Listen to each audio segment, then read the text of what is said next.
A perfect planet. There is only one planet in the universe, as far as we know, where is life. The Earth. Our home. The perfect planet. Life here is only possible because of a unique balance of natural forces.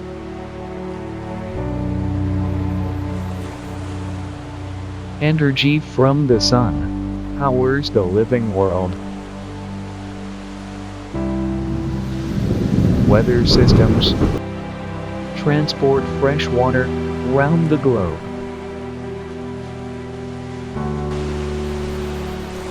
And powerful ocean currents circulate life's essential nutrients.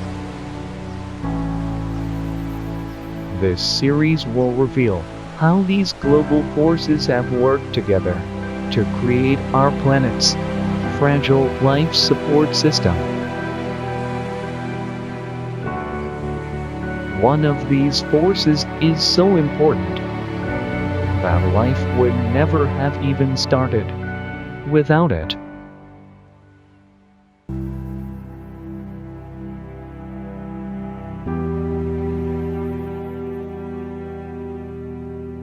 Across the surface of our planet, there are over 1,500 active volcanoes.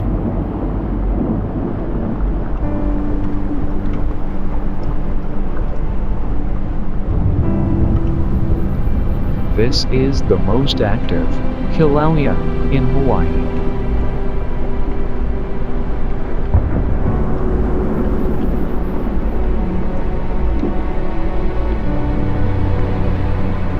Here magma, liquid rock, from the planet's hot interior, bursts out through fractures in the Earth's crust. And it's been flowing for months.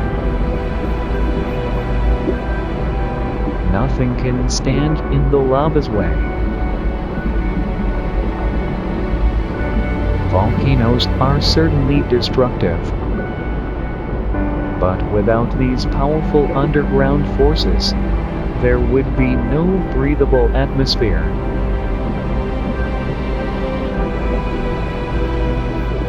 No oceans. No land. No life. We can't control volcanoes, but they're vital for all living things on planet Earth. This is Old Toinulenge in Tanzania. It's one of Africa's most active volcanoes and has erupted over 15 times in the last 100 years. On its northern flank lies Lake Natron, 400 square miles in extent, and one of the world's most corrosive bodies of water. The water wells up from deep below, carrying such a concentration of chemicals that it can burn skin.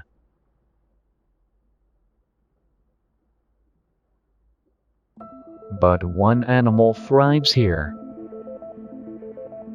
Volcano birds.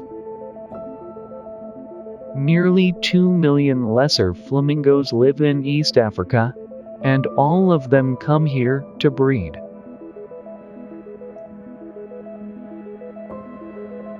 But they can only nest here when the lake's level drops so far that in the center, its bed is exposed.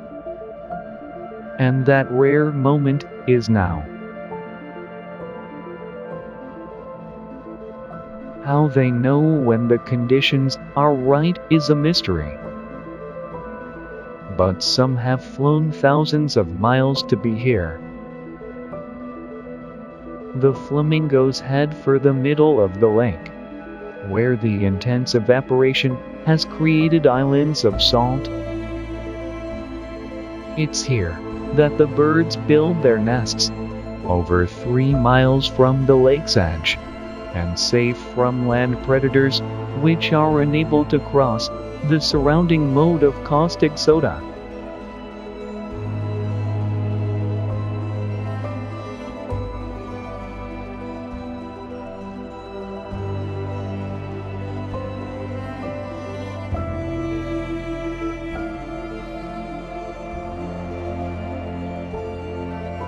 The single egg is laid on a mound of hardened salt built by the adults. Its height an insurance against a sudden rise in water level, which often happens on Lake Natron.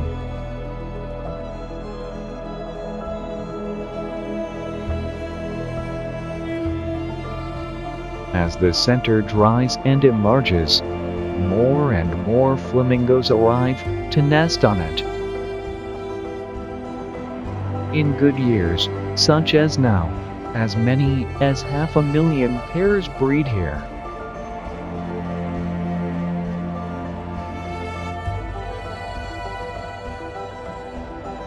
After 28 days of incubation, a chick emerges into Natron's harsh glare. Here, temperatures can rise to 55 degrees Celsius. Mother's wing, however, can serve as a sun shield.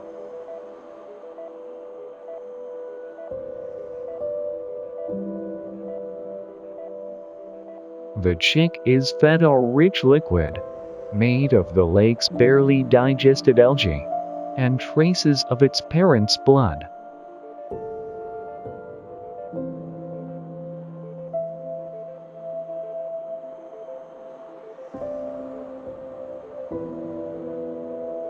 After a few days, the chick is strong enough to stretch its legs.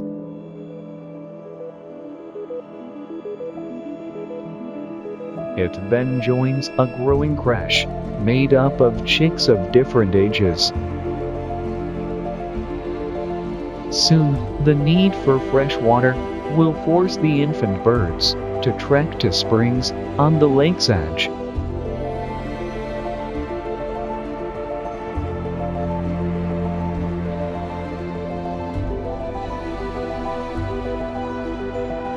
A journey they have to make on foot, as their flight feathers have yet to develop.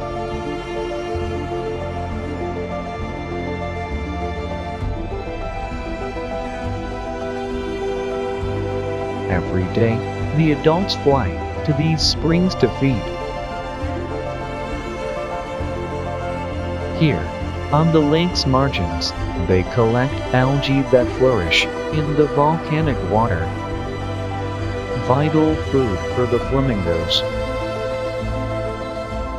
It's the algae that turn the flamingos' feathers pink. It even colors their eyes.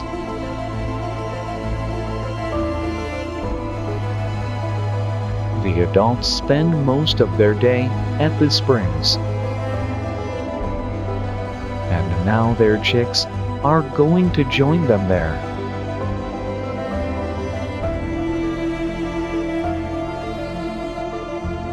No one wants to get left behind. It's a 3-mile march over razor-sharp flakes of soda and sticky, caustic mud. A life-threatening trial, especially for the youngest chicks. The groups merge into one giant crash.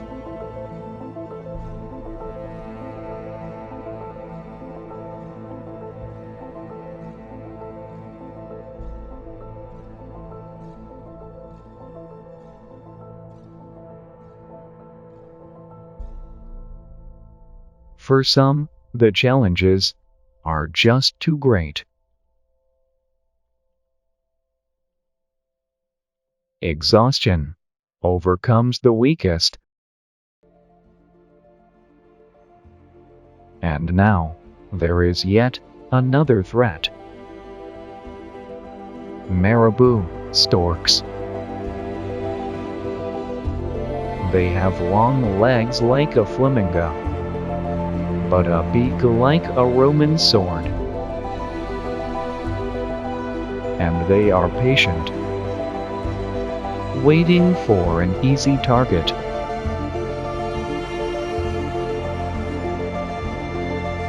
Their very presence creates panic among the chicks. The smallest avoid being trampled underfoot by traveling on the outside of the group, but that exposes them to attack. Their only defense is to run. But you have little chance when you're barely ankle-high to your pursuer.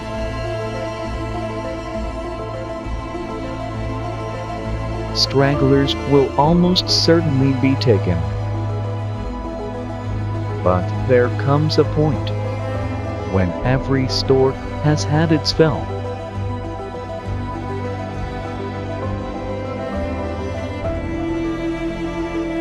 At last, the youngsters reach the freshwater springs at the lake's margin to rejoin their parents.